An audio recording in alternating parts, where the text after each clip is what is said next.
नमस्ते साथियों, क्या रेट लेवल 1 में 5 से 7% वाकई डिलीट होने जा रहे हैं?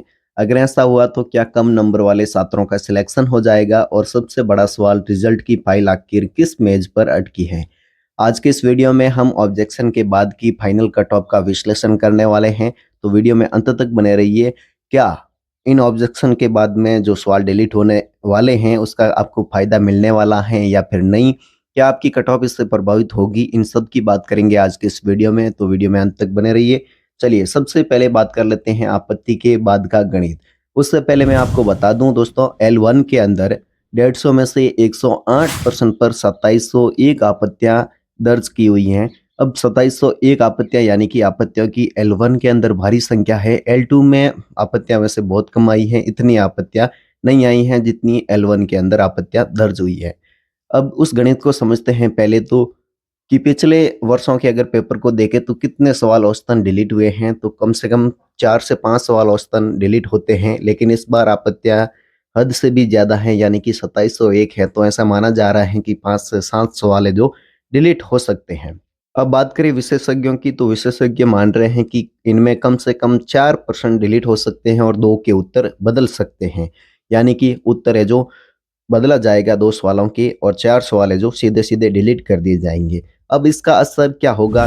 इससे आपको फ़ायदा होने वाला है या फिर नुकसान, इसकी बात कर लेते हैं। तो जब प्रश्न डिलीट होते हैं तो कुल अंकों का भार यानी कि वेटेज है जो बचे हुए प्रश्नों पर बढ़ जाता है। यानी कि 150 में से मान लीजिए कि अगर 4 सवाल डिलीट हुए तो उन 4 सवालों के नंबर है जो बाकी के सभी सवालों के अंदर बाँटा जाएगा। अगर आपके वे प्रश्न पहले से गलत थे जो अब डिलीट हो रहे हैं तो उसका आपको सीधा फायदा मिलने वाला है। लेकिन पहले से वो सवाल सही थे जो आपके डिलीट हो रहे हैं, तो उनके लिए कंपटीशन थोड़ा बढ़ने वाला है, यानी कि उसका आपको फायदा न मिलके सीधा आपको नुकसान भी होने वाला है। अगर बात करें संभावित फाइनल कट ऑफ की, कैटेगरी वाइज बात कर लेते हैं, ऑब्जेक्शन के बाद कितनी कट ऑफ जा सकती हैं, तो अब बात कर लेते हैं उस आंकड़े का जिसका आपको सबसे ज़्यादा इंतजार है। 5-7 प्रश्नों के हेर-फेर के बाद में फाइनल कट ऑफ कुछ इस तरह आ सकती हैं। अगर बात करें सबसे पहले जनरल की, तो जनरल की कट ऑफ 192 से 198 तक जा सकती हैं। ओबीसी की अगर बात करें तो वहीं 188 से 193, ईडब्ल्यूएस की अगर बात करें तो 182 से 187, एमबीसी की बात करें तो 180 से 185, एससी की बात करें तो 170 से 175, एसटी की अगर बात करें तो 162 से 168।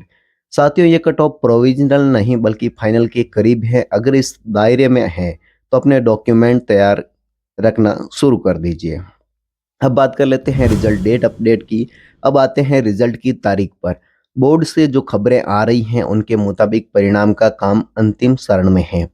और सबसे बड़ा सवाल मैं आपसे यहाँ पर एक सवाल करने वाला हूँ, क्या L1 और L2 में से किसका रिजल्ट पहले आने वाला है? अगर आप अपडेटेड हैं तो इस सवाल का जवाब आप कमेंट बॉक्स में दे सकते हैं।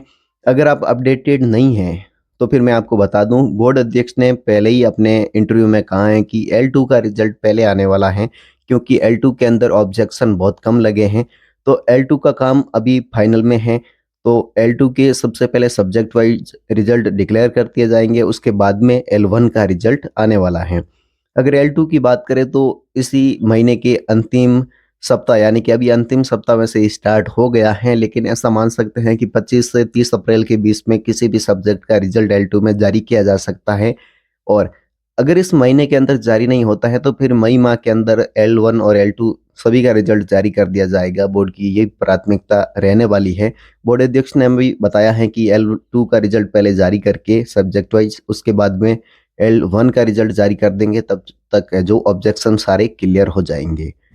तो दोस्तों, अगर आपके मन में भी अभी भी किसी प्रश्न को लेकर संशय है तो नीचे कमेंट में ज़रूर बताइए। आपके कितने नंबर बन रहे हैं और आपकी कैटेगरी क्या है, ये भी कमेंट करें ताकि हम एक और महासर्वे कर सकें। अगर जानकारी अच्छी लगी हो तो वीडियो को लाइक करें और राजस्थान की हर भर्ती की पल पल की अपडेट के लिए आपका अपना चैनल त्रिलोक जानी जरूर सब्सक्राइब करें। मिलते हैं अगले वीडियो में। जय हिंद, राम राम।